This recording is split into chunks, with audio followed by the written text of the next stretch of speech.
Aujourd'hui, je vais t'expliquer comment améliorer un geste de tennis ou acquérir un nouveau geste, pourquoi pas, en décortiquant ça en 4 étapes. On va utiliser pour ça une technique qui est très peu utilisée aujourd'hui au tennis et pourtant je pense qu'il est sous-utilisé, qui est très utile, c'est le shadow tennis. Le shadow tennis, c'est du tennis sans la balle, hein, ça peut être du tennis sans la balle, du tennis sans terrain, sans court et même du tennis sans raquette. N'oubliez pas de me mettre un pouce si mes vidéos vous plaisent et si vous souhaitez m'encourager. Ça me rend un réel service pour mon référencement, croyez-moi. Si vous n'êtes pas déjà abonné à ma chaîne, je vous encourage à le faire. Surtout si vous ne voulez pas rater la prochaine vidéo. Transformer un geste au tennis, mais c'est valable pour tout ce que vous avez à apprendre, ça se décompose en 4 étapes. Et moi j'ai pris l'exemple du coup droit. Alors, il y a 4 phases pour apprendre quelque chose et 3 étapes. Pourquoi 3 étapes? Parce que la première phase, le premier état de l'apprenant, de l'élève, c'est ce qu'on appelle l'état d'incompétence inconsciente. C'est-à-dire que je ne sais pas que je ne sais pas faire. J'en ai pas conscience. Donc, ce n'est pas vraiment une étape pour moi. L'étape vraiment de l'apprentissage commence à l'étape 1, qui est la phase 2, c'est-à-dire la phase de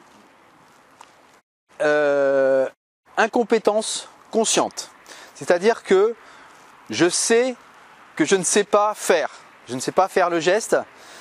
J'en ai conscience, j'en ai pris conscience. Voilà, ça démarre ici. Si vous restez en phase 1, vous améliorez rien. Il n'y a aucune chance que vous améliorez quelque chose, sauf par accident, mais c'est rare. À partir de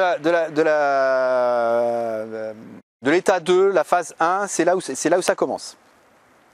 Ensuite, vous avez l'étape suivante, c'est l'étape de compétence consciente. C'est-à-dire que j'ai suivi mon apprentissage, je sais faire à présent mon mouvement, hein, mon coup droit, et j'ai conscience que je le sais faire, que je sais le faire. Voilà, compétence consciente. Mais un geste n'est totalement appris qu'à partir du moment où on atteint la phase 4, la 3e étape de l'apprentissage, qui est l'étape de compétence inconsciente. Ça veut dire que je sais faire le mouvement, mais je n'ai plus à y penser pour savoir le faire. Ça vous parle peut-être pas, mais si jamais vous conduisez une voiture, repensez au moment, au temps où vous avez appris à conduire. Il fallait coordonner tout un tas de mouvements, l'embrayage, passer les vitesses, tourner le volant, mettre le clignotant, regarder dans les rétros. Au début c'était compliqué, et puis à partir du moment où vous avez votre permis et vous savez conduire depuis un certain temps, vous faites tout sans y penser. C'est automatique, c'est de la compétence inconsciente. Au tennis, c'est pareil. Quand vous êtes en match, un match officiel, il ne faut surtout pas penser technique. Vous laissez parler votre compétence inconsciente, votre compétence naturelle, pour vous concentrer sur la chose la plus importante en match, qui est la tactique, la cible que je veux jouer.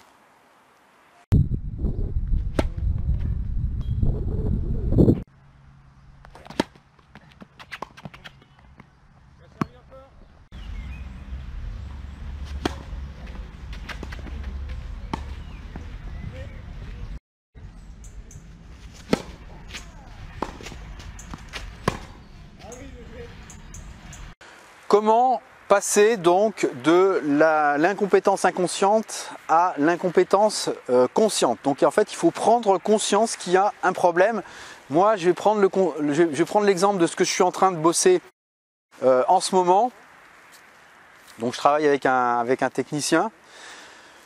Un technicien du tennis.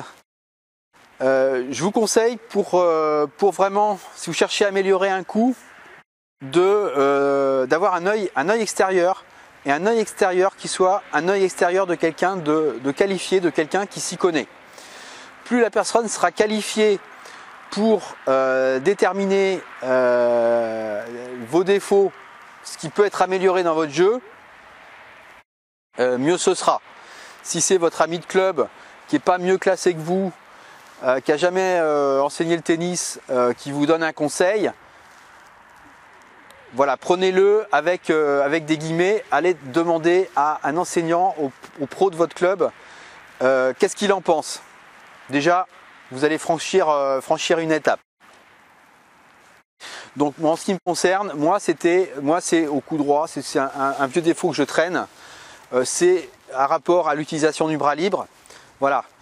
Je ne me sers pas assez de mon bras libre, mon bras gauche, je suis droitier, pour tirer la raquette en arrière.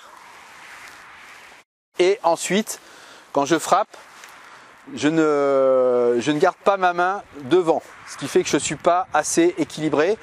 Ma main, elle part vers l'arrière et donc moi je fais une surrotation qui n'est pas préjudiciable à mon coup, et c'est ce que je dois améliorer.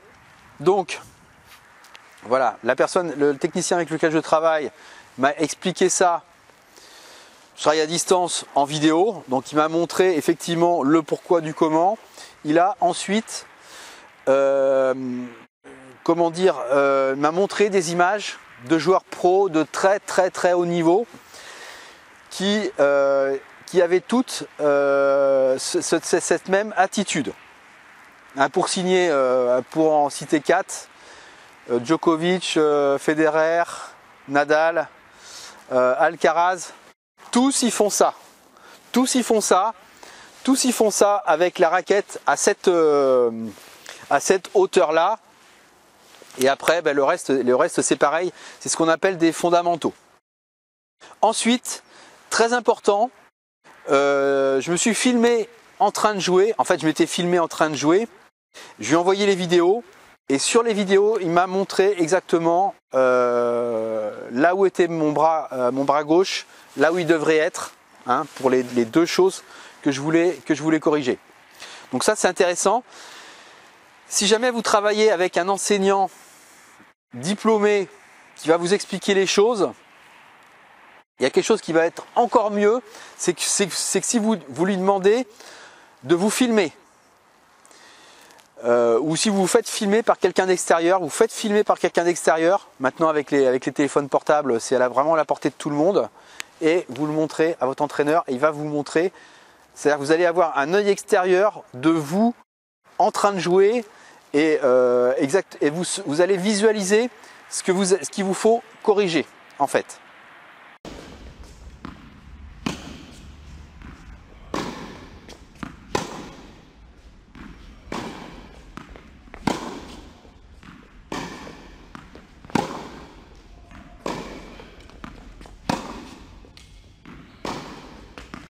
Voilà, les choses sérieuses arrivent. Maintenant, on va passer de l'incompétence consciente à la compétence consciente.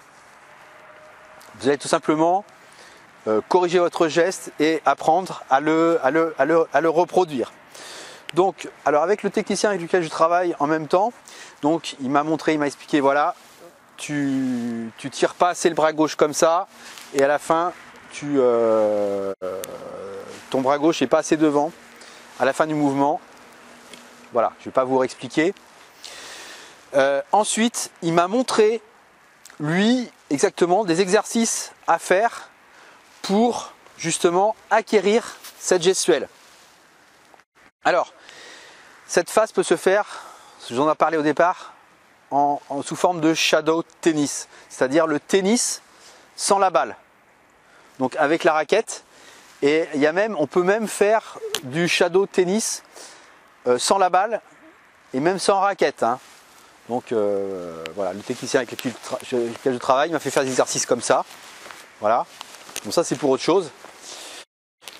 Pour le bras gauche, c'est difficile de travailler sans la raquette.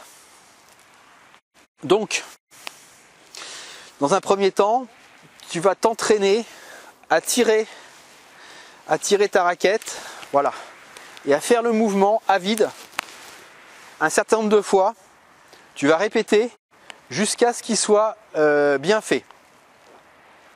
Pour vraiment que j'ai la visualisation du bon geste, le technicien avec qui je travaille donc m'a montré des gestes de joueurs de très très haut niveau qui ont ça. Puisque en fait tous les joueurs du top 100 font ça et ça et ça. La même utilisation du bras libre.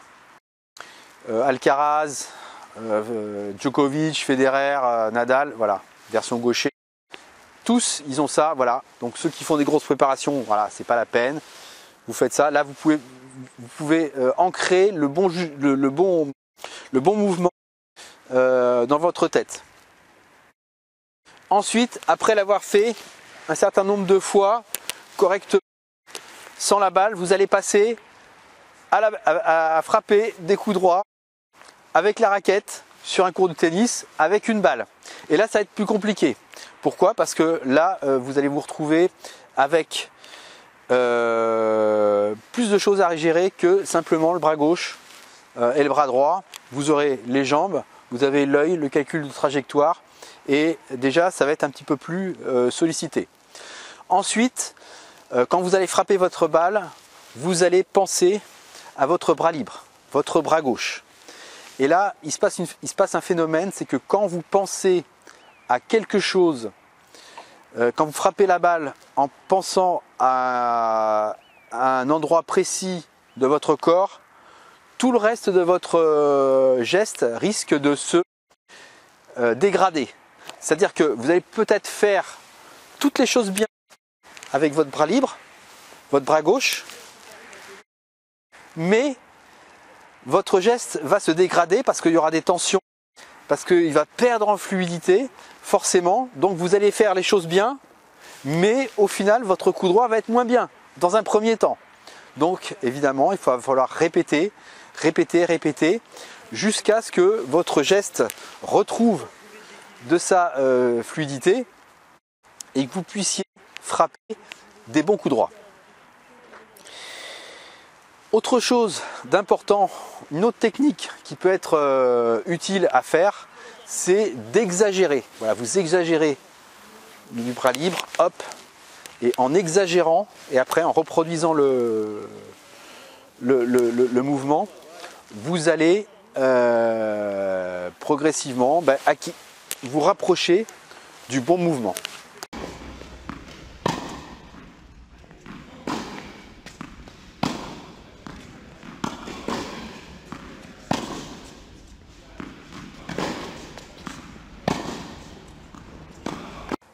On arrive à présent à la dernière étape. La dernière étape, si vous avez suivi, c'est l'acquisition de la compétence inconsciente. Donc en fait, après un certain nombre de répétitions, vous allez faire des coups droits. Par exemple, coup droit dans la diagonale, hein, c'est ce qu'il y a de plus simple pour faire des répétitions de coups droits. Et en fait, vous allez jouer, mais sans penser à votre bras libre.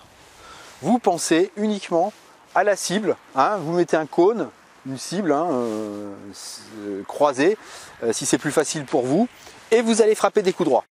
Et c'est là où vous allez avoir besoin d'un regard extérieur. Regard extérieur, ça peut être soit un entraîneur, soit le mieux, vous vous faites filmer. Vous faites filmer en train de faire les coups droits, que vous allez faire sans penser à autre chose. Et vous vous faites filmer, et après en regardant les images, vous verrez si vous avez acquis ou non la compétence. Ici donc, hein, c'est le bras qui se tire. Alors moi je l'ai fait. Alors effectivement, j'ai pas le bras qui fait, j'ai pas la main qui fait ça bien. J'ai la main qui fait ça un petit peu, et puis après je lâche ma raquette. Vous voyez, donc je suis pas arrivé. Pareil pour la fin. La fin, c'est pas encore top, donc je sais qu'il faut encore que je travaille. Mais au bout d'un moment, on arrive à faire le geste parfait. sans y penser. Et là, on a acquis la compétence inconsciente. Alors, je vais être franc avec vous, ça peut prendre ça peut prendre du temps, ça peut prendre beaucoup de répétitions. Quelquefois même, c'est pas possible parce que à cause de réflexes traumatiques ou parce qu'il y a des gestes qui sont vraiment tellement ancrés, des gestes incorrects qui sont tellement ancrés que pour effacer le disque dur, ça demande d'autant plus de temps et c'est d'autant plus compliqué. C'est pour ça qu'il y a des profs qui font des modifications de mouvements avec des balles en mousse, avec des raquettes juniors, dans les petits terrains, voilà, pour changer le contexte, pour obliger le cerveau à que ce soit plus facile pour lui pour faire les changements. Et le dernier conseil que je vais vous donner, c'est que si vous faites une modification technique, hein, prenez le temps qu'il faut. Donc ça peut mettre 1 mois, ça peut mettre 2 mois. Si jamais, pendant ces 2 mois, ne faites pas de compétition, ne faites pas de match officiel. Pourquoi? Parce qu'en match officiel, en fait, avec le stress, on a tendance à revenir à notre, à notre geste initial.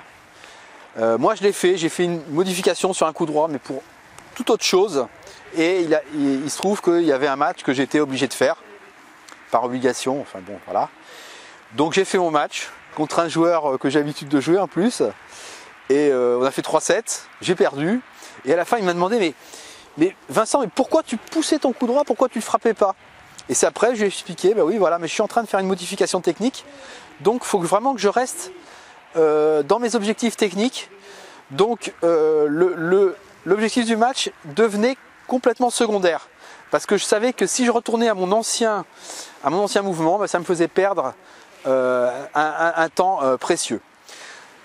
Sur ces bonnes paroles, je vous dis à la prochaine fois, à la prochaine vidéo. On parlera encore de shadow tennis, mais sous une autre forme, une forme tactique. Allez, à la prochaine fois.